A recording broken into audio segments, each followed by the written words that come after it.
बृहस्पतिवार व्रत कथा। एक नगर में एक बहुत बड़ा व्यापारी रहा करता था। वह बहुत अमीर व्यक्ति था।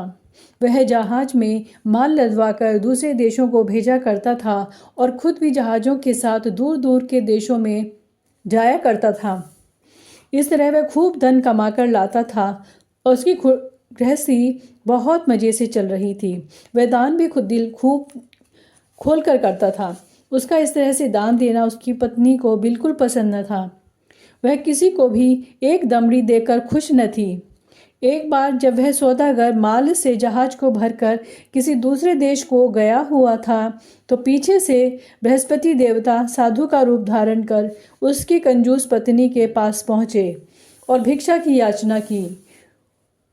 उस व्यापारी की पत्नी ने बृहस्पति देवता से कहा, महात्मा जी, मैं तो इस दान पुण्य से बहुत तंग आ गई हूँ। मेरा पति सारा धन दान में व्यर्थ ही नष्ट करता है। आप ही कोई ऐसा उपाय कीजिए जिससे हमारा सभी धन नष्ट हो जाए। इससे न तो धन लुटेगा और परिणाम स्वरूप न ही मुझे दुख होगा। बृहस्पति देवता ने कहा, देवी, तुम तो बड़ी विचित्र हो। धन और संतान तो सभी चाहते हैं। पुत्र और लक्ष्मी तो पापी के घर में भी होनी चाहिए। यदि तुम्हारे पास बहुत धन है तो तुम दिल खोलकर पुण्य कार्य करो। भूखों को भोजन खिलाओ, प्यासों को पानी पिलाओ, यात्रियों के लिए धर्मशालाएं बनवाओ। कितने ही निर्धनों की जो कुंवारी कन्याएं हैं, धन के अभाव में जिनका विवाह नहीं हो पाता, उनका विवाह संपन्न कराओ। और भी अनेक पुण्य कार्य हैं जिनको करके तुम लोक परलोक तुम्हारा सिद्ध हो सकता है। लेकिन व्यापारी की पत्नी बड़ी ढीठ थी। उसने कहा, महात्मा जी, मैं इस विषय में आपकी कोई बात नहीं सुनना चाहती। मुझे ऐसे ही धन की कोई आवश्यकता नहीं है जो मैं दूसरों को बांटती फिरूं। बृहस्पति देवता बोले, यदि तुम्हारी ऐसी ही इच्छा है तो फिर ऐसा ही होगा। तुम 7 बृहस्पतिवार को गोबर से घर लीपना और पीली मिट्टी से अपने केशों को धोना और भोजन में मांस मदिरा ग्रहण करना, कपड़े धोना, बस तुम्हारा सारा धन नष्ट हो जाएगा। इतना कहकर बृहस्पति देव अंतर्ध्यान हो गए। उस औरत ने बृहस्पति देवता के कहे अनुसार 7 बृहस्पतिवार वैसा ही करने का निश्चय किया। केवल 6 गुरुवार ही बीते थे और उस स्त्री का संपूर्ण धन नष्ट हो गया और स्वयं भी वह परलोक सिधार गई। उधर माल से भरा उसके पति का जहाज समुद्र में डूब गया और उसने बड़ी मुश्किल से लकड़ी के तख्तों पर बैठकर अपनी जान बचाई। वह रोता धोता अपने नगर में वापस पहुंचा। वहां आकर उसने देखा कि उसका सब कुछ नष्ट हो गया है। उस व्यापारी ने अपनी पुत्री से सब समाचार पूछा। लड़की ने पिता को उस साधु बृहस्पति देवता की पूरी कहानी सुना दी। उसने पुत्री को शांत किया। अब वह प्रतिदिन जंगल में जाकर वहां से लकड़ियां चुनकर लाता था और उन्हें नगर में बेचकर बहुत मुश्किल से अपनी जीविका चलाता था। मगर गुजारा बड़ी मुश्किल से होता था। एक दिन उसकी पुत्री ने दही खाने की इच्छा प्रकट की, लेकिन उसके पास एक भी पैसा नहीं था कि उसको दही ला कर देता। लकड़हारा उसे आश्वासन देकर जंगल में जाकर एक वृक्ष के नीचे बैठकर अपनी पूर्व दशा का विचार कर रोने लगा। वह गुरुवार का दिन था। बृहस्पति देवता उसकी यह अवस्था देखकर साधु का रूप धारण कर उस व्यापारी के पास पहुँचे और कहने लगे कि लकड़हारे, तू इस जंगल में किस चिंता में बैठा है? व्यापारी ने उत्तर दिया, महाराज, आप तो सब कुछ जानते हो। इतना कहकर वह रोने लगा और भीगी आंखों से बृहस्पति देवता को अपनी आप बीती उसने सुनाई। बृहस्पति देवता ने कहा, भाई, तुम्हारी पत्नी ने गुरुवार के दिन भगवान का अपमान किया था, इसी कारण तुम्हारा यह हाल हुआ है। लेकिन अब तुम किसी प्रकार की चिंता न करो। भगवान तुम्हें पहले से भी अधिक धन देगा। तुम मेरे कहे अनुसार गुरुवार के दिन बृहस्पति का पाठ करो। 2 पैसे के चने और मुनक्का मंगवाकर जल के लोटे में थोड़ी सी शक्कर डालकर वह अमृत और प्रसाद परिवार के सब सदस्यों तथा कथा सुनने वालों में बांट देना। और खुद भी अमृत पान करना तथा प्रसाद खाया करो तो भगवान तुम्हारी सब मनोकामनाएं पूर्ण करेंगे। साधु को प्रसन्न देखकर उस व्यापारी ने कहा, महाराज, मुझे लकड़ियों में इतना लाभ नहीं होता कि 2 पैसे की दही लाकर भी अपनी इकलौती कन्या को खिला सकूं। उसको मैं हर रोज झूठा आश्वासन देकर टालता आया हूँ। बृहस्पति देवता ने कहा, भक्तराज, तुम चिंता मत करो। आगामी गुरुवार के दिन तुम शहर में लकड़ी बेचने के लिए जाना। उस दिन तुम्हें लकड़ियों के 4 पैसे अधिक मिलेंगे, जिसमें से तुम 2 पैसे का दही लाकर अपनी पुत्री को खिलाना और 2 पैसे का मुनक्का और चने लाकर गुरुवार देवता की कथा करना। जल में जरा सी शक्कर डालकर अमृत बनाना और कथा का प्रसाद सब में बांटना और खुद भी खाना, तो तुम्हारे सब काम सिद्ध हो जाएंगे। इतना कहकर बृहस्पति देवता अंतर्ध्यान हो गए। गुरुवार के दिन उस व्यापारी ने जंगल में से लकड़ियां इकट्ठी की और शहर में बेचने के लिए गया। उसको उस दिन 4 पैसे अधिक मिले, जिनमें से 2 पैसे की दही लाकर उसने अपनी लकड़ी को दे दी उसने अपनी लड़की को दे दी और 2 पैसे के चने और मुनक्का लेकर अमृत बनाकर प्रसाद बांटा और प्रेम से खाया। उसी दिन से उसकी सब कठिनाइयां दूर होने लगीं, परंतु अगले गुरुवार को वह बृहस्पति देवता की कथा करना भूल गया। शुक्रवार को उस नगर के राजा ने आज्ञा दी कि कल मैंने एक बहुत बड़े यज्ञ का आयोजन करवाया है, अतएव कोई भी व्यक्ति अपने घर में अग्नि न जलाए और समस्त जनता मेरे यहाँ आकर भोजन करे। जो इस आदेश की अवहेलना करेगा उसे सूली पर लटकाया जाएगा।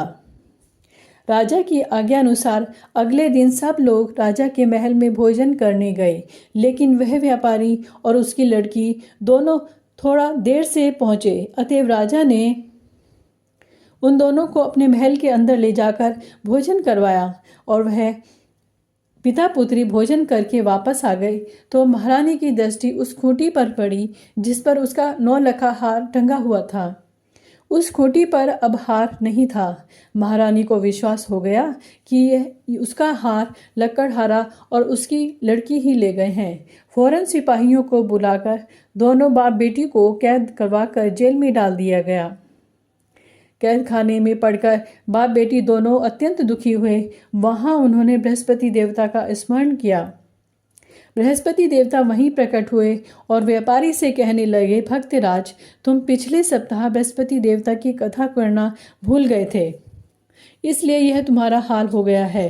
परंतु तुम किसी प्रकार की चिंता न करो।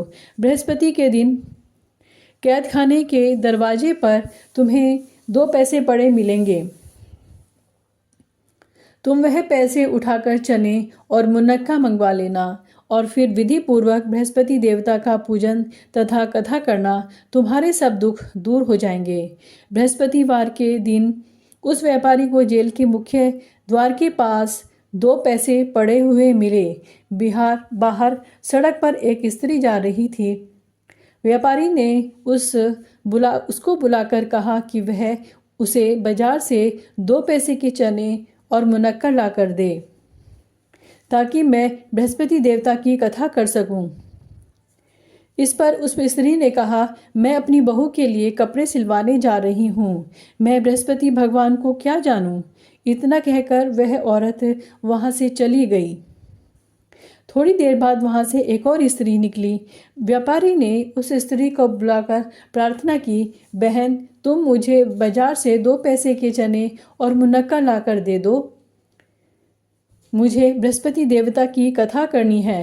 वह स्त्री बृहस्पति देवता का नाम सुनकर बोली, बलिहारी जाऊं, वीर भगवान के नाम पर मैं तुम्हें अभी मुनक्का और चने लाकर देती हूँ।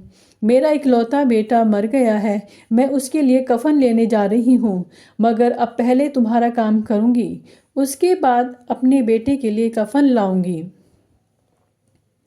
उस स्त्री ने व्यापारी के 2 पैसे लिए और बाजार से चने और मुनक्का ले आई और वह स्वयं भी बृहस्पति देवता की कथा सुनी। कथा समाप्त होने के बाद वह स्त्री अपने पुत्र के लिए कफन लेकर अपने घर की ओर रवाना हुई। तो वह वहाँ जाकर उसने देखा कि कुछ लोग उसके बेटे की लाश को राम नाम सत्य है कहते हुए शमशान की ओर ले जा रहे हैं। उस स्त्री ने उन लोगों से कहा, भाई मुझे अपने लाडले का मुख तो देख लेने दो। लोगों ने अर्थी को जमीन पर रख दिया। तब उस स्त्री ने अपने मृत पुत्र के मुख में प्रसाद और अमृत डाला। प्रसाद और अमृत के मुख में पड़ने से उसका पुत्र उठ खड़ा हुआ और अपनी माता को गले से लगा लिया।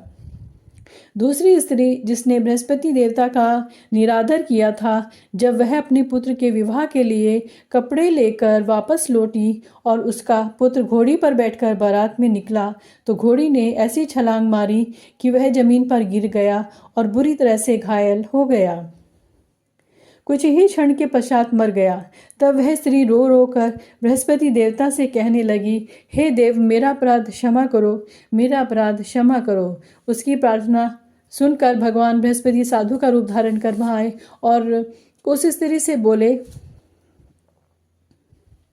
देवी, अधिक विलाप करने की कोई आवश्यकता नहीं है। तुमने गुरुवार देवता का निरादर किया था, जिसका परिणाम तुम्हें मिला है। तुम जेल खाने जाकर भगवान के जो भक्त हैं उनसे क्षमा याचना करो, उससे सब कुछ ठीक हो जाएगा। फिर वह स्त्री जेल खाने पहुंची और मुख्य द्वार के पास जाकर उस व्यापारी से हाथ जोड़कर कहने लगी, भक्तराज, मैंने तुम्हारा कहा नहीं माना, मुनक्का और चने लाकर नहीं दिए, इससे गुरुवार देवता मुझसे रुष्ट हो गए, जिसके कारण मेरा इकलौता लड़का घोड़ी से गिरकर मर गया है। व्यापारी ने कहा, माता तू चिंता मत कर, गुरुवार देवता सब कल्याण करेंगे। तुम अगले गुरुवार को आकर बृहस्पति देवता की कथा सुनना। तब तक अपने पुत्र के शव को फूल, इत्र, घी आदि सुगंधित पदार्थों में रख दो। उस स्त्री ने ऐसा ही किया। बृहस्पति का दिन भी आ पहुंचा। वह 2 पैसे के मुनक्का और चने लेकर तथा पवित्र जल का लोटा भरकर जेल के द्वार पर आई और श्राद्ध के साथ श्रद्धा के साथ बृहस्पति देवता की कथा सुनी। जब कथा समाप्त हुई तो वह अमृत व प्रसाद लाकर अपने मृत पुत्र के मुख में डाला। अचानक उसकी सांसें चलने लगीं और वह उठ खड़ा हुआ। पुत्र को लेकर महिला खुशी से अपने घर को रवाना हुई और बृहस्पति देवता के गुण गाने लगी। उसी दिन रात्रि में राजा को बृहस्पति देवता ने स्वप्न में दर्शन दिए और कहा, हे राजन, तूने जिस व्यापारी और उसकी पुत्री को जेल में बंद रखा है, वे दोनों निर्दोष हैं। अब दिन निकलने के साथ ही दोनों को जेल से रिहा कर देना। तेरी रानी का 9 लखा हार उसी खूंटी पर लटका है। दिन निकला तो रानी ने अपना हार खूंटी पर लटका देखा। राजा ने उस व्यापारी को जेल से रिहा कर अपने अपराध के लिए उससे क्षमा मांगी और उसको अपना आधा राज्य देकर तथा उसकी लड़की का उच्च कुल में विवाह कर दहेज में हीरे जवाहरात दिए। बृहस्पति देवता ऐसे ही हैं, जैसी जिसकी मनोकामना होती है वह पूर्ण करते हैं। इस व्रत के करने से व्यक्ति रोग मुक्त, निर्धन धनवान होता है, निपुत्र पुत्रवान होता है, यश व ऐश्वर्य की वृद्धि होती है, जीवन सुखमय होता है, मन की चिंताएं भी दूर होती हैं। जो कोई श्रद्धा और प्रेम से बृहस्पति देवता की कथा पढ़ेगा अथवा दूसरों को पढ़कर सुनाएगा, उसकी सब इच्छाएं पूरी बृहस्पति देव करते हैं। इस प्रकार बृहस्पति वार की कथा समाप्त होती है और कमेंट में बृहस्पति देव की जय यह ज़रूर लिखें। धन्यवाद।